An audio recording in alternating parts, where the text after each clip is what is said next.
Public speaking can be scary for most people. And one of the things that creates that fear is the fear of forgetting and being embarrassed in front of a crowd.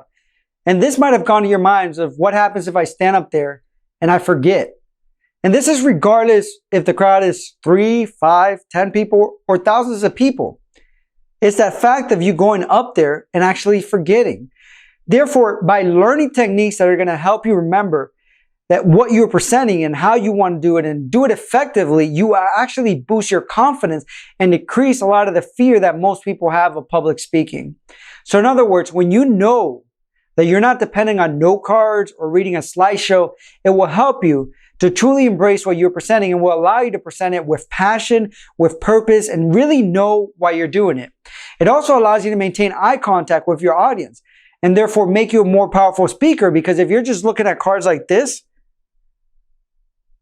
and then reading them off, you're not a very powerful speaker. Or if you're having to turn your back because you're looking at a powerful PowerPoint and you got a bunch of text in it and you're trying to read it verbatim, people are going to be like, hey, you could just send me the PowerPoints, I can read them at home. Or you can just give me the note cards, put them in a PDF or something and I can read it at home. So again, it just allows you to really connect with people when you already know your topic and you can get it out there. And when you feel confident in it because you've already developed some of these techniques for memory. At the same time, think about it from this perspective. If you have a speaker that's goes up there and is really going over the material, what it really does, it makes them seem credible. So when you know your information, it makes you seem more knowledgeable about the topic that you're about to present. So it makes you seem more credible, and then people will have more confidence in what you're saying. So really what I want to do is I want to give you a couple steps that you can take to help you memorize the information and build more confidence when it comes to speaking. So the first step is to create the outline for your speech. And the biggest mistake that many people make in this area is that they try to memorize the speech word for word. And that is like a recipe for failure. Because then they try to memorize it, they write it out word for word, they try to memorize it, and then they try to give a presentation in that way.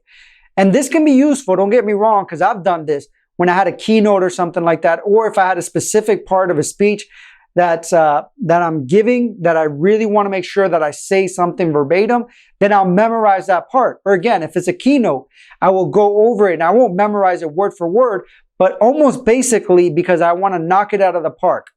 So it does make sense, but for most of what your presentations will be, it truly is unnecessary and it will make you sound robotic instead of sounding as if your speech is coming out of your natural and soothing capability of just presenting information that you're passionate about and that you know. So at the same time, it really adds, if you think about this, a lot of unnecessary stress for you as a speaker and as a presenter to have to memorize all these details and then make sure that you do it in that way. So you want to be able to really write an outline in bullet points instead of just writing a bunch of information that then you're going to have to memorize. So write an outline of bullet points with key points that you want to cover during your presentation. And this will give you flexibility to sound spontaneous and really meet the group's needs. Because let's say something shifts or something changes, you have to be able and willing to also change what you're saying a little bit. You have to change if somebody asks you a question, maybe somebody you answered in a previous question, you have to change and then not like present it later on because you already presented it. So you have to have some type of flexibility. So what you're going to be doing and what we do is that we memorize short phrases or single words. And then we go off of that. And we'll be covering this in detail as we go along. But for example, we have presentations where we have an introduction, the meat and potatoes of the actual presentation with like 5 key points and then the conclusion. So the meat and potato might be like 5 key points and then we'll have certain key points within that. And this is where index cards come in very handy since they're easily held in your hand. And I'm not saying that when you're actually doing the presentation, you're holding it in your hand, but it forces you to be concise as you're practicing for your presentation. We can then place a note card with the words intro, for example, for our first segment, and then have a couple bullet points that we want to address in the introduction. Then we can have a note card, for example, for each key point that we want to make, and then have two to five key points within that key point that we want to mention in the presentation. For example, one of the key points can be about diversifying and increasing revenue. Then what I would do is that I would break down into 3 points that I'm trying to say about it. So it would look something like diversifying and increasing revenue. And I might have 3 points, for example, online course publishing, books, and coaching. So those are the 3 points that I really want to be able to get across, and 3 points that I want to touch on and elaborate on them in my presentation.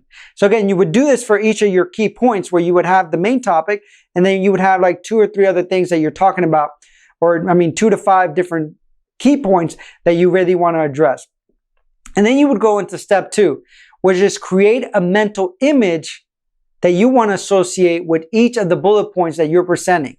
And you might say, well, then I have to remember the image and the bullet point. But realistically, you're just storing it in different parts of your brain. And what you're really doing is building on the associations and your neural networks of your brain to then help you remember better, because we remember more in pictures than we do in words. So again, the reason that you would do this is because our mind naturally remembers images and the things that we already associate with them. So it's not going to make it harder. It's actually going to make it easier. So let's give an example for our previous example that I just gave. We would create a mental image that we would use for diversifying and increasing revenue. And then what I would do is that diversifying and increasing revenues might just be a stack of cash, and that I might visualize. And then I would have the online courses.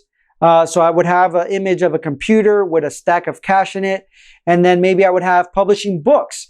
And then I would have book with an image of stack of cash in them.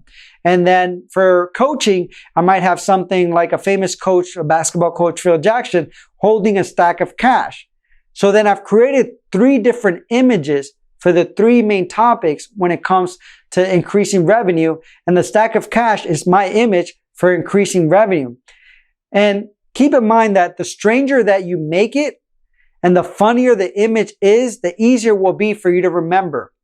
So what I'm going to do now in the next video, I'm going to go over using the Mind Palace and how to really use it to take these images, to take these things that you constructed, to then making it very concrete and easy for you to remember it in a sequential order.